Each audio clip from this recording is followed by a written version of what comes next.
ನಮಸ್ಕಾರ ಎಲ್ಲ ವಿದ್ಯಾರ್ಥಿಗಳಿಗೆ ರಾಜ್ಯ ಶಿಕ್ಷಣ ಸಂಶೋಧನಾ ಮತ್ತು ತರಬೇತಿ ಇಲಾಖೆಯವರು ಕೊಟ್ಟಿರುವಂಥ DSRT ಅವರು ಪ್ರಶ್ನೆ ಪತ್ರಿಕೆಯನ್ನು ಬಿಡುಗಡೆ ಮಾಡಿದ್ದಾರೆ.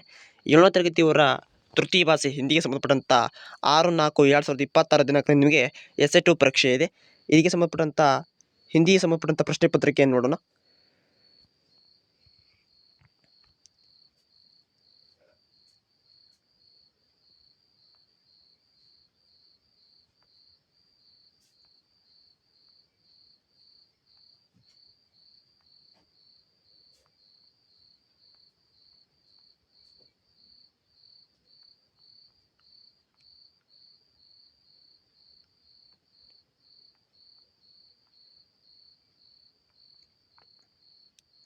ಓಕೆ, ಅಲ್ಲಿ ಅವುಗಳಿಗೆ ಪ್ರಶ್ನಾನುಸಾರ ಮೌಲ್ಯಮಾಪನ ಮಾಡಿದ್ದಾರೆ.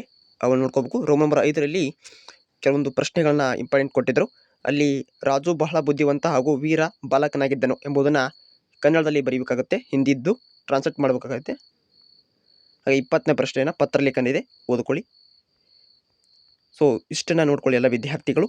13ನೇ ಪ್ರಶ್ನೆ ಒಂದು ವಾಕ್ಯದ ಪ್ರಶ್ನೆಗಳಿರ್ಬೋದು, 2-3 ವಾಕ್ಯದಲ್ಲಿ ಉತ್ತರಿಸುವಂಥ ಪ್ರಶ್ನೆಗಳಿರ್ಬೋದು. ನೋಡಿ, ಮೊದಲನೇ ಪ್ರಶ್ನೆ MCQ ಸರಿಯಾದ ಉತ್ತರ ಆಪ್ಷನ್ ಸಿ ರಾತ್ ಆಗಿರುತ್ತೆ. ಆಪ್ಷನ್ ಸಿ 2ನೇ ಪ್ರಶ್ನೆಗೆ ಲಡಕಿ.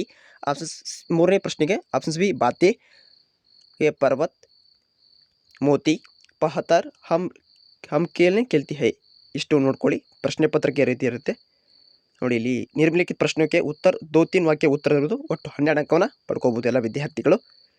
ನೋಡಿ, ಇಲ್ಲಿ ನಿರ್ಮಲಿಖಿತ ಪ್ರಶ್ನೆ के 4 ವಿಕ್ಲಾಪ್ ಸುಜಾಯೆ ಗಯೆ ಉನ್ಮೆ ಅಲ್ಲಿ ಒಟ್ಟು 4 MCQ ಕೊಟ್ಟಿರ್ತಾರೆ.